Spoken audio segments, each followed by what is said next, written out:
Hey everyone, we're doing SAT practice, exponents, radicals, polynomials, and rational expressions.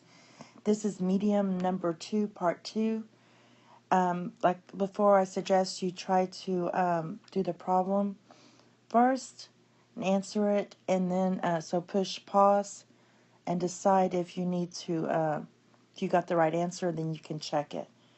Okay, this one we have if x squared equals a to the negative 1/3 power, where a and x are both positive, which of the following gives a in terms of x? Basically, we're solving for a in terms of x. So this is what we want to do. So the first thing, let's just simplify this, and we're going to get x squared equals a, let's look at it this way to save room. I'm just going to write this as 1 over a to the 1/3.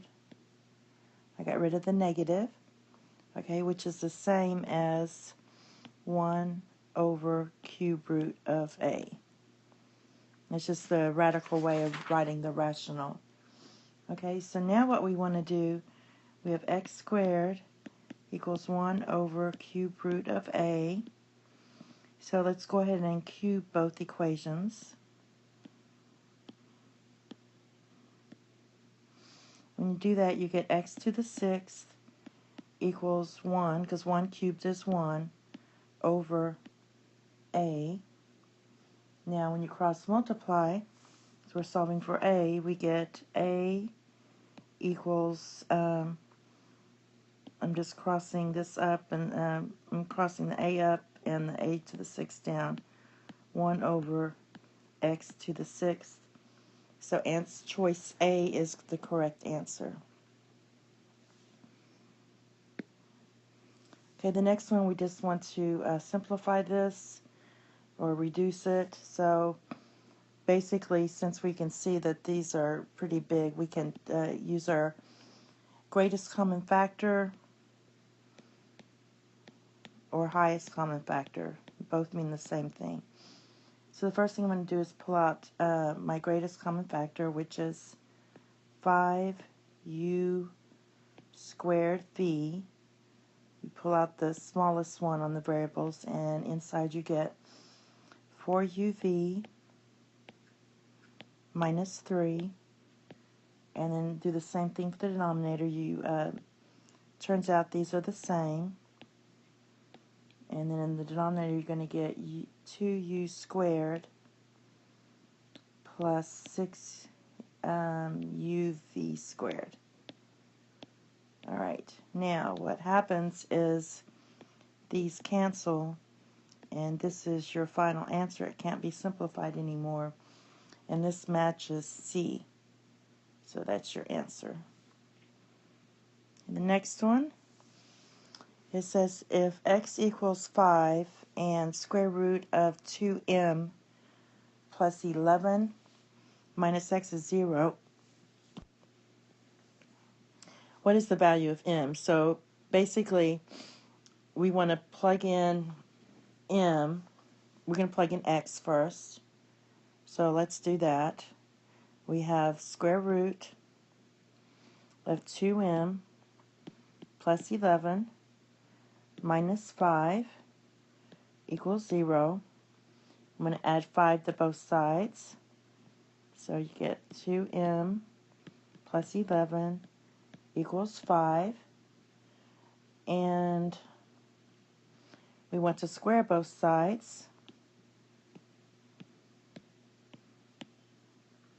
And so when you do that, you're going to get 2m plus 11 equals 25. And when you subtract 11 from both sides, you get 2m equals 14. So m equals 7. Now this is a griddable, so you have to plug it in. But the thing is, since we squared both sides, you have to check your solution. So what we're going to do is plug in 7 to see if it works, if this statement's true. So I'm going to plug in my m, and I get 2 times 7 plus 11 minus 5, does that equal 0? Because if it doesn't, then that's going to be an invalid root. So we have 14 plus 11 is 25. Square root of 25 is 5, so we do get 5 minus 5 equals 0. So that is the correct answer, and that's what you would grid in on the griddable. Okay, the next one is the same thing. This is a griddable. They say if x equals 8 square root of 3 and 3x equals square root of 3y, what is the value of y? So we know what x is, and so what I'm going to do is just substitute here. Plug this x into here.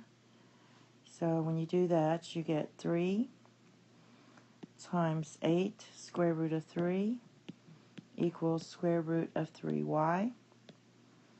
And simplify, you get 24 square root of 3 equals the square root of 3y. Now I'm going to go ahead and divide both sides by the square root of 3.